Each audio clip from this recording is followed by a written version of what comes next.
Hey everybody, real quick, before we start, if you need a recap for part 1 of Season 4, I've got you covered. Just hit the tab in the upper right-hand corner.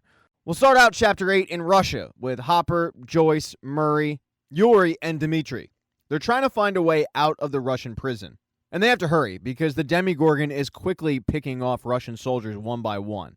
As Dmitri tries to bully one of the soldiers into giving them a way out, Joyce starts patching up Hopper, and she's telling him how much they missed him and also how much 11 needs him at the moment. But then the group hears a scream coming from behind a door, and it's not the Demigorgon that they were just fighting. It sounds like there's another one. They open the door, and sure enough, there's a Demigorgon strapped to a table, and it's been cut open, looking like it's been dissected, but it's not dead. They're in shock that the Russians had a second one, and Hopper quickly shoots it. But when he goes back farther behind the curtain, he realizes that there's a bigger issue. Because there wasn't just one extra Demigorgon, they're harvesting them. And it looks like the Russians also have a mini mind flare. But the group is able to locate a way out, and they leave all of that stuff back in the prison. Now they have to worry about getting back to the United States. Joyce and Murray let Hopper and Dmitri know that the plane they came in on crashed. They're going to have to find a new one. And Yuri is willing to help them out after a little negotiation with Hopper. But when Yuri directs them to a hangar, it's not another plane that he had, it's a helicopter. And everyone's concerned that this helicopter is not going to make the trip. And honestly, for their safety, they don't even want to take it. So Joyce brings up Owens, saying he's got to have contacts. Can we call him up? So Dmitri calls up the Russian operator, telling her that they'd like to place a call to the United States. There's a very sick relative. And then giving her the number. But in Russia, it works a little bit differently. In Russia, they make the call for you, and then they call you back. He also doesn't know how long it's going to take, but what he does know is you should assume that KGB is going to be listening, so you really should talk in code. They then just sit by the phone and wait for it to ring. But over with Joyce's kids, both Will and Jonathan, along with Argyle and Mike, are out to try to locate 11. During the drive, though, Mike is having a little bit of an issue. He's starting to think that maybe 11 doesn't need him, and he just got lucky because Superman arrived on his doorstep. To make him feel better, Will finally shows Mike the painting that he did. It's a pretty sweet painting of a Dungeons & Dragons battle where Mike is leading the group. Will tells him that 11 commissioned it, but you don't really know if she did or not. But the message that Will gives him is that it's Mike who holds the group together, because he has the most heart. And whether he wants to believe it or not, 11 also needs him. He explains that 11 is different, and when you're so different from everybody else, you end up feeling like a mistake. But Mike doesn't make her feel like a mistake. He makes her feel like she's perfect. This pep talk works. I mean, it really cheers up Mike, but it also makes Will cry, because, he's different. They then finally arrive at exactly where Susie's coordinates say Nina's going to be, but there's nothing out there. They start combing over the map again, trying to figure out if the coordinates are right or not. And that's when Argyle notices that while there's nothing out there that they see, there is a clue of humans being out in the middle of nowhere. It's these beefy tire tracks. And if they follow it, he's pretty sure they'll find what they're looking for. So the group follows the breadcrumbs. And while they're doing that, 11 is in the lab, just waking up from the coma that she slipped into when she found out the true backstory of the massacre at the lab. She just casually gets up from the table, and using her powers, she's able to pick up Nina, which is extremely difficult. She then sits down with Brenner, and he explains that what she showed that day was a potential he never thought was possible. But when he came upon her in that lab, she turned around, but then she quickly collapsed. And when she woke up from that coma, she had lost all memory of what happened, and also a little bit of the power that she found inside herself. The downside of what she did was that same day, she opened up the Upside Down. Brenner always figured that Henry was inside, but he never could know for sure. That's when Owens walks in and tells her that Henry's claimed 3 victims so far, and when he saw the eyes of the victims, he knew that it was Henry. All 11 cares about is her friends, and Brenner says, "I'm not going to lie to you, your friends are in danger." With each victim Henry takes, he's chiseling away at the barrier that exists between both worlds. And if he's able to get through, Hawkins is going to fall. All of this is a lot to handle for 11, so she walks out of the room. Using her powers, she goes to check on her friends, but she realizes that they are in danger. She rushes up to Owens and tells them, "My friends are not safe." and he tries to calm her down by telling her, we're not going to let anything happen to your friends. He then starts asking her where she saw her friends, and she tells him that it was at Max's house. So he says that he'll send some of his guys to pick up the kids and stop them from making a horrible mistake. Even though it's well-intentioned, it's probably not going to end well for them. But 11 says, no, don't send your guys, send me. Brenner interrupts both of them and says, 11, you're not ready. What you don't understand is, when Henry kills, he doesn't just kill, he consumes. The fact is, if he has survived this long, we can only assume that his strength has grown. You've done great so far. I mean, you came to me broken and you learned to walk again. But in order to beat Henry, you're going to need to do more than just walk. You'll need to fly. And right now, you're just not ready to do that. Even after this speech, 11 still wants to head back to Hawkins. And Owens jumps in and says, you know what? We've got connections. We can get her there by nightfall. This sparks a debate between Owens and Brenner, with Owens reminding Brenner that the agreement was this place was not going to be a prison. We agreed that it would be her choice whether she wants to stay or go, and she clearly wants to go. So whether you think she's ready or not, she's going. 11 then walks off to pack her things. Owens walks off to go call and make sure that he can get 11 a plane. But as he's talking to Ellen, who was his kind of second in command, the phone goes dead. And that's because Brenner has no intention of letting 11 out. A bunch of military types come in and sequester Owens. At the same time that Owens is being stopped, 11 is being trapped. Brenner tells 11 that Owens had a change of heart. And while he locked the door, he knows deep down there's nothing he can do that will stop her from just forcing it open. But he does warn her that if she does that, his men are ordered to kill Owens. He tells her that they're going to complete the work together, and when she's ready, they will then return to Hawkins. They then start getting in an argument about how Brenner treated 11's mother, and about how everything Brenner's done has been for her own good. That morphs into an argument about his relationship with Henry, and 11 blaming Brenner for everything that's transpired. All those deaths, she feels like, was because Brenner couldn't stop looking for Henry. This argument ends with 11 telling Brenner, I'm going to leave and I'm taking Dr. Owens with me. And if you try and stop me, I'm going to kill you. She goes to do just that, and she is able to open the door, but right as she does so, Brenner stabs her in the neck with a syringe, and it ends up knocking her out. When she awakes, she has a collar around her neck, and it appears to be a bomb. Or maybe it's something that takes away her powers, but Brenner tells her, I don't want to activate it. I just hope our fighting has come to an end. He then, however, starts hearing sirens, because Colonel Sullivan has arrived with a bunch of his men, and they are out for blood, specifically 11's. They blow open the door. A gunfight starts taking place, and Brenner knows that he has to get 11 to safety. So he starts carrying her out as the war rages on. The only thing Sullivan finds when he starts searching the facility is Owens, who's chained up. And as Sullivan is questioning Owens on the whereabouts of 11, Brenner is carrying her outside, but he ends up getting shot because Sullivan had a few snipers in a helicopter. Even though he's shot, though, he continues to try to get 11 to safety, until finally he's shot one too many times and he falls to the ground. The sniper has 11 dead to rights, but he radios to Sullivan to ask if he's got the okay to shoot her.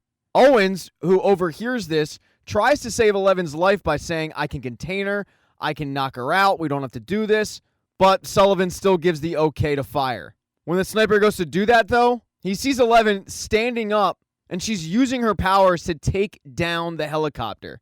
She completely destroys it, throwing it to the ground where it explodes. As she's overlooking the destruction, Jonathan, Argyle, Mike, and Will show up just in the nick of time, and they realize they need to get out of there ASAP. Before they do that, though, 11 and Mike have to have the emotional, oh my god, I can't believe you're here. Yeah, I'm here, I can't believe you're alive. But right as they're about to leave, 11's collar unlocks, and she remembers that there's one person she has to say goodbye to. It's Brenner. She walks over and sees Brenner, who is on death's door. And his last words are to tell her how proud of her he is. How she is his family, and he's only ever wanted what's best for her. She doesn't forgive him, but she does say, goodbye, Papa. And then she gets in the van and they head off, just as Sullivan is making his way up to ground. When she gets in the van, she tells the group, we have to go back to Hawkins, which is quite the journey. They don't really get the severity of the issue, so she tells them if we don't get back, everybody is going to die.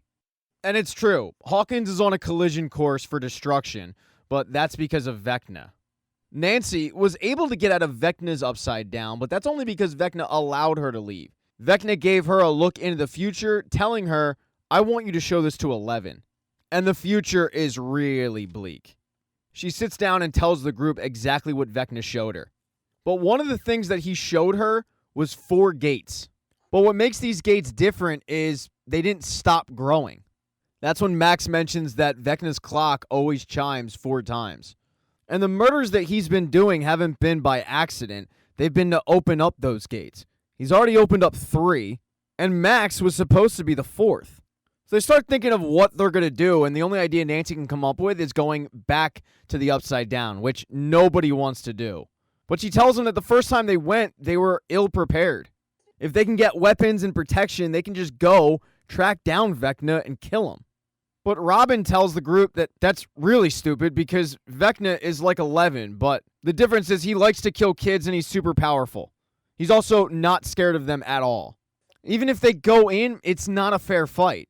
But Dustin says, then why fight fair? Because if he is like 11, it gives them the upper hand. 11 would go in that trance-like state to go find people, but it would leave her body completely exposed. So if he's like 11, he would do the same thing, and he probably does it in the attic. Dustin figures that when he attacks his next victim, he's back in the attic completely defenseless. And Max points out that they know who his next victim is going to be. It's going to be Max. She feels like she's marked, and she's had Kate Bush on this entire time. But if she turns Kate Bush off, Vecna's going to come calling. All she needs to do is keep Vecna busy enough to let them in the attic, and then they just chop his head off or something. Great plan, but in order to do that, they're going to need weapons, and there's one place around that you can get a lot of weapons. The War Zone. Army, Navy, surplus. It's where Rambo would have went. The issue is the War Zone is pretty far away, and they don't have a car. But Eddie says, don't worry about that. We don't need a car. He has the group sneak into a nearby trailer. They hotwire it, and they take off. On the ride over, Nancy and Steve have a nice conversation about Steve's dream life, which, yeah, kind of figure that Nancy might be involved with that. In the back, Max is talking to Lucas, and she explains how Vecna uses her memories against her, so her plan is to run in the complete opposite direction. Don't look at the dark memories, look at the good memories. And that memory does have to do with Lucas. They get to the Army-Navy store. Steve, Robin, Erica, Max, Nancy, they all head in, and they start gearing up. While they're doing that, though, Robin notices the girl from band, the same girl that she has a crush on. Robin was really worried about hitting on this girl because it would reveal that she's a lesbian. Well, it's a good thing she didn't, because it turns out this girl has a boyfriend, and that really puts Robin in a bad mood. But while Robin's getting her heart broken, Nancy is buying a shotgun. She's not the only one who's buying a gun, though, because so is Jason. And Jason looks like he's in a really bad mental state. Jason appears to be loading up for his own kind of war. I have a feeling that Jason might have been definitely busy on January 6, 2021. He starts questioning Nancy on the whereabouts of Mike, until finally Nancy has to yell at him to get away. The group then quickly purchase their items, get back in the mobile home, and take off before Jason and his douche crew can get to him. They head to an empty field and start preparing for battle. Sawing off shotguns, putting nails through trash can lids. And then after that, there's only one stop left to go. Victor Creel's old house. And in episode 9, getting back to Hawkins is not going to be easy for 11. She's not going to be able to do it. There's just not a mode of transportation that's going to get her there in time. But she realizes that maybe she doesn't need to go back to Hawkins physically. Maybe she can go back there mentally. She's gone into mines before, so she can go into Max's mine and protect her from one. In order to do that, though, they're going to need to make a deprivation tank. And Argyle has the perfect spot. Surfer Boy Pizza. He rolls up to the nearest location, and even though it's not the one he works at, Surfer Boy Pizza seems to be one of those places that there's an Argyle at every single one of them. So all they have to do is bribe the worker with weed, and then they just have to empty out the pizza cooler and load it up with salt and water. As they're doing that, though, Jonathan looks over at his little brother and notices that he's just kind of going through stuff as he watches Mike and 11 rekindle their relationship. Jonathan doesn't come right out and say it, but in not so many words, he lets his brother know that he is totally okay if he's gay. Doesn't matter to him one way or the other. He's going to love him no matter what. And Will doesn't come out of the closet, but he really does appreciate his brother's love. They then finish the deprivation tank, put some glasses on 11, and load her in. She then starts searching for Max. And Max is back in Hawkins, trying to go through the phases of their plan, and it's pretty simple. Eddie, Steve, Robin, Nancy, and Dustin, they head to the Upside Down to take care of Vecna. That leaves Lucas, Max, and Erica in the real world to go to the Victor Creel house. The plan is for Lucas and Max to head into the house alone. Erica is going to camp out right outside in the rocket ship playground, and she's going to be the middleman between those in the Upside Down and those in the real world. Nancy, Steve, and Robin can't really go into the Victor Creel house in the Upside Down because it's being protected by all of those bats. They have to wait it out. And that's going to be on Eddie and Dustin to distract those bats, free up the house, and then Steve and his group hopefully head in and kill Vecna. As Steve, Robin, and Nancy are heading through the woods to Vecna's house, Steve gets all emotional with Nancy, telling her that whole story about his plan with kids and the summer, there was one thing he left out, that she was a big part of it. He also thinks that maybe if they would have met now instead of back then when he was a douchebag, things might have been different. Seems like Steve is about to make a move, but Robin kind of cockblocks. So she gets the group back on track, which is a good thing because, Nancy's in a relationship and all. They then arrive at the house and wait to hear from Erica. And Erica is just waiting to hear from Lucas and Max. Max has still got her headphones on. They've got these blue lamps posted all over the house so they know when Vecna's going to be around, but they also have time to kill. So Max and Lucas start talking through notes. And Max tells Lucas that she's happy that he's here, and he asks her if she wants to go to the movies. And she does indeed. So looks like that relationship is back on track. They then get a clue that Vecna is around, so Max takes off her headphones, and she starts trying to bait him into putting her in that realm. But the thing is, he's not taking the bait. It's weird. Instead, he just starts walking around the house. So they follow him, trying to egg him on. And that's when 11 is able to locate him. But she notices that Max's plan isn't working. And she needs Max to hold on a little bit longer so she can really get into that head and protect her. But Max's plan is actually kind of working, just not the way she thought. Vecna does put her in that trance-like state, but he completely rope-a-dopes her. He makes her think that she's trying to egg him on, when in reality he's already put her there. So when he finally reveals that she is in that trance-like state, it really throws her off. In the real world, though, Lucas can clearly see that she is tranced, so he gives the signal to Erica. Erica relays it to the Upside Down, and they go about with Phase 3, which is getting the bats away from the house. Eddie and Dustin do that with Eddie absolutely shredding on the guitar. The noise gets the bats' attention, and they fly off to go attack. Just when the bats are about to encapsulate both Eddie and Dustin, they rush into Eddie's upside-down trailer, and they lock themselves in. But that's when the crap starts really hitting the fan, and things take a turn for the worst. While Eddie and Dustin figured that they were safe in that trailer, they're not. The bats are able to find a way in, and with nowhere else to go, Dustin tries to go back to the real world. He's able to, but just when Eddie's about to climb that rope/bed sheet, he decides to turn back, buying them a little more time, but also probably sacrificing himself. He realized that he's been running his entire life. And even though he plays these Dungeons and Dragons games where he's the hero, in real life, he's never been the hero. So he's going to do that now. He also doesn't want Dustin to follow him. So he cuts the bed sheet and he moves the mattress, making it way harder for Dustin to get through.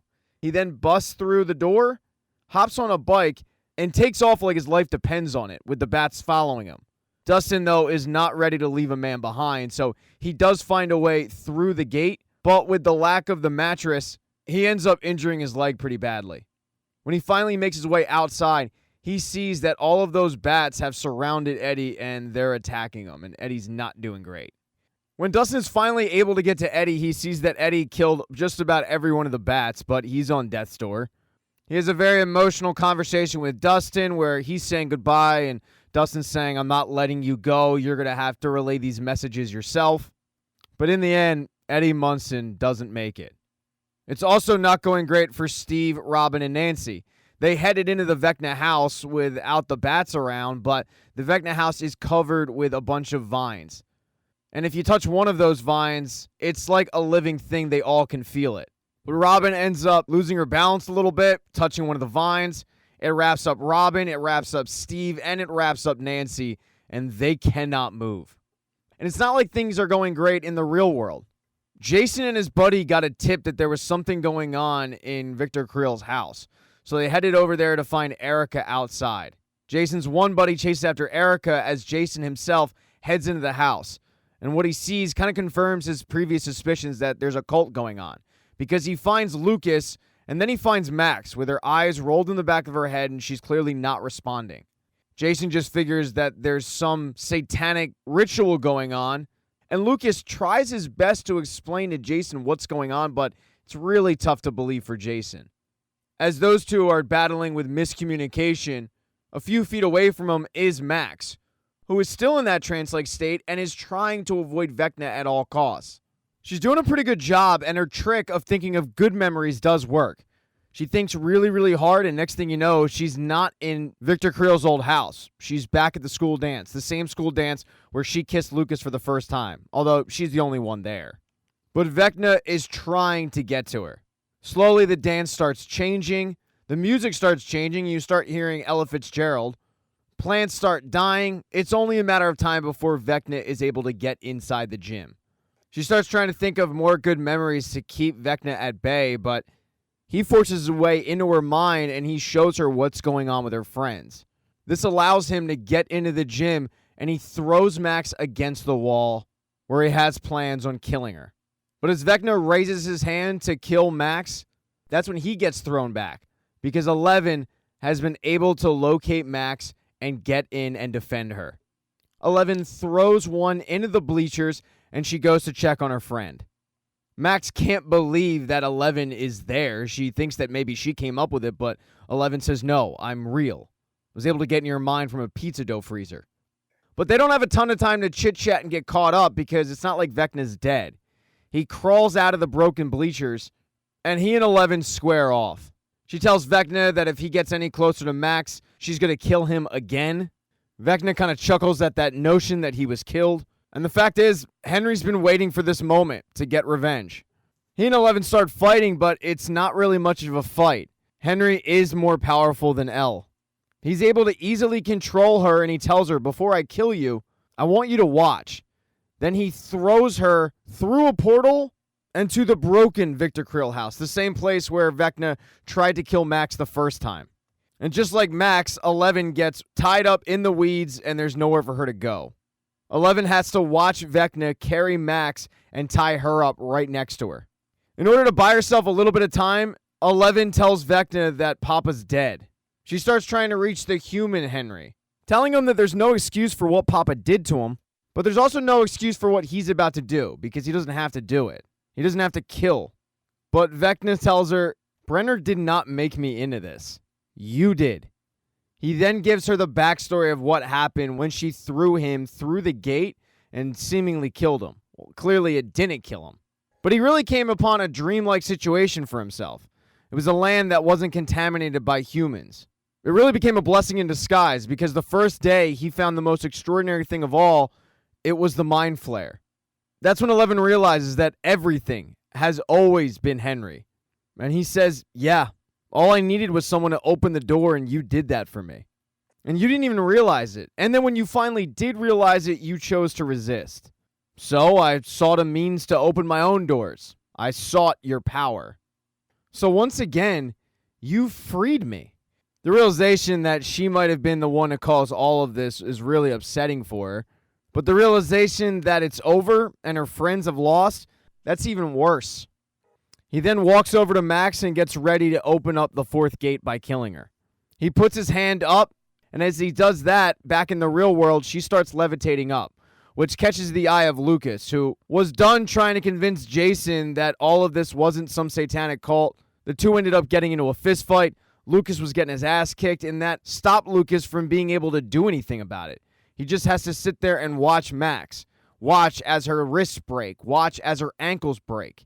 But also in the real world, back in Surfer Boy Pizza, The group realizes that 11 is losing this fight, so they take her out of the deprivation tank, and Will reminds Mike that he is the heart. So he starts giving 11 the most emotional, impassioned speech, telling her how much he needs her, telling her how much she means to him, and telling her that he loves her.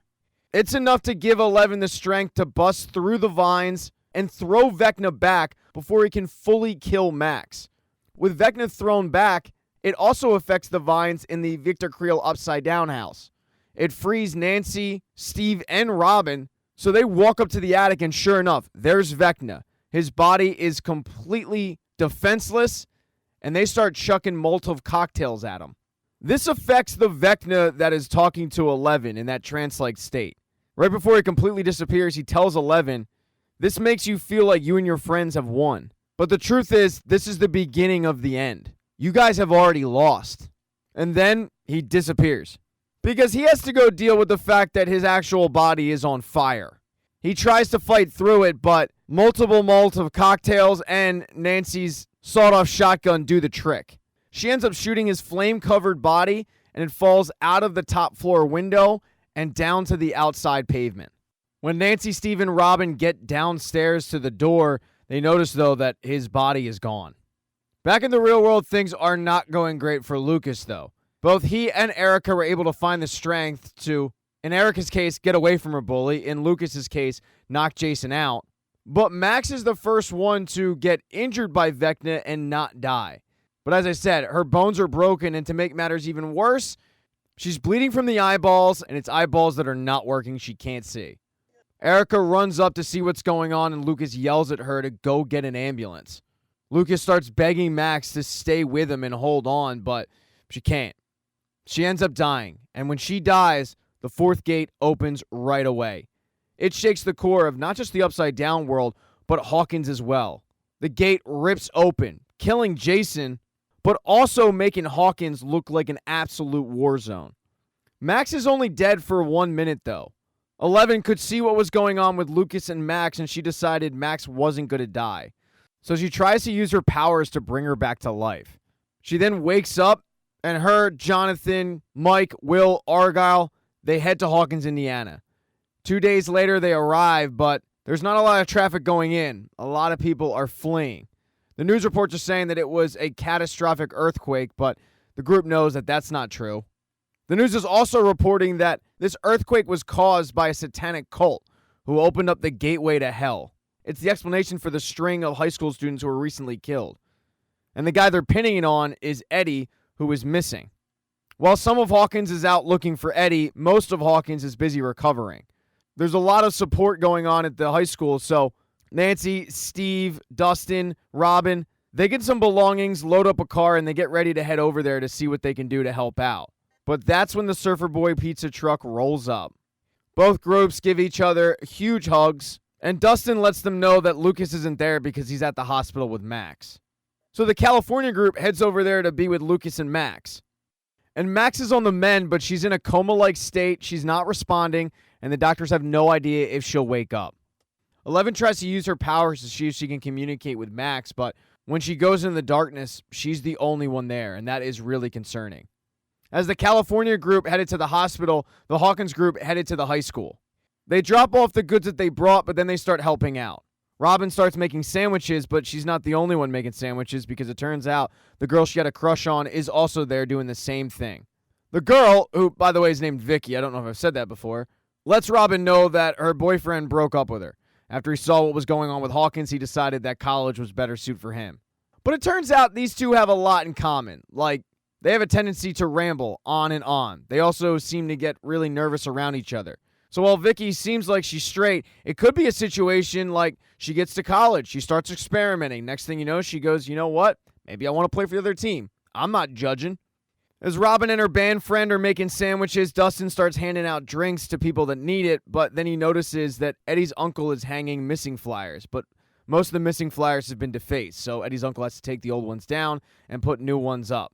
He walks up to talk to Mr. Munson, but Mr. Munson just feels like Dustin's going to be another detractor who thinks that Eddie is Satan himself. And Dustin says, no, I was actually with him when the earthquake took place. Eddie's uncle asks, where is Eddie now? And Dustin pulls out Eddie's guitar pick necklace. Dustin doesn't tell Mr. Munson exactly what happened to Eddie, but he does let him know that even in the end, Eddie was Eddie, and that if people actually got to know him, they would have loved him. He also tells Eddie's uncle, Eddie was a hero. Dustin and Robin stay at the high school. Nancy goes and meets up with the California group when they end up leaving the hospital. They need to find a safe place to keep 11, and they figure no better place than Hopper's cabin. But that cabin is pretty beat up. So the group starts going to work, cleaning it up, and also restoring it. Nancy and Jonathan start working on the busted windows, and they do have a conversation about whether or not they're good as a couple. They both say yeah, but it's not really a convincing yeah. Inside, Mike and Will take a little bit of a break. And Will reveals to Mike that now that he's back at Hawkins, he can feel Vecna, and he knows that Vecna's hurt. But the scary part is he also knows that he's still alive. And Vecna isn't going to stop. 11 is also inside. She's not really talking to anybody, though. She's starting to think that maybe what Brenner said was right. She wasn't ready. She's also beating herself up for what happened to Max. But that's when the door opens and Hopper walks through. In the moment she needed him most, he's there. And what a journey back from Russia it was.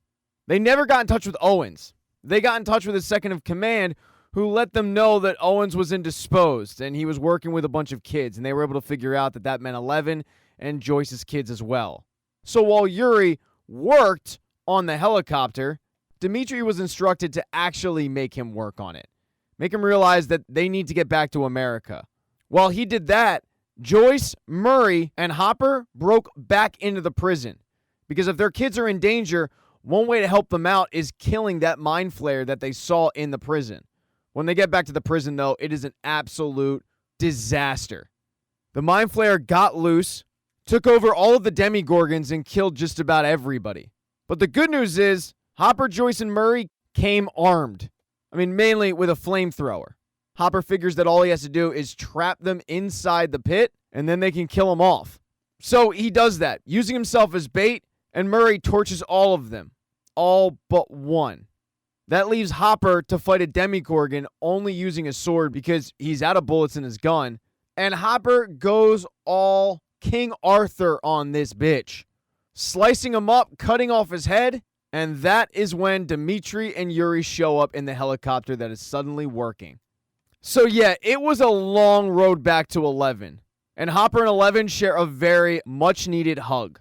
As Hopper is being reunited with his daughter, Joyce is being reunited with her sons.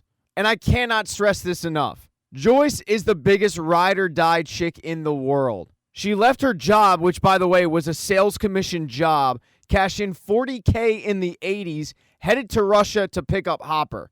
She's a single mom. She's got bills to pay. Joyce is the real MVP. And one person that recognizes that is 11, who thanks her for going to Russia and getting her dad back. But the group's little welcome home party is short-lived because all of a sudden, the sky turns really dark and it looks like it's snowing. But it's actually not snowing. It's ashes from the ground decaying. Because when Hopper and Joyce and 11 and that whole group go to investigate, they see that the Upside Down is bleeding into Hawkins. So the fight is definitely not over. And that is the end of Season 4, Part 2. Thank you so much for checking out this recap. I really appreciate it. Hit subscribe if you like this. Also hit thumbs up if you like this. But smash that thumbs down button if you thought it sucked. That's fine. Nasty comments do make me feel bad. That is why I avoid the comment section. But you can be nice to me by subscribing to my Patreon. There is a link in the description. Hit the Patreon or buy a shirt. And if you don't want to do any of that, just let the ads run because I got bills to pay. Just like Joyce. But I'm not going to Russia to get my man back. Anyway, thank you so much for checking this out.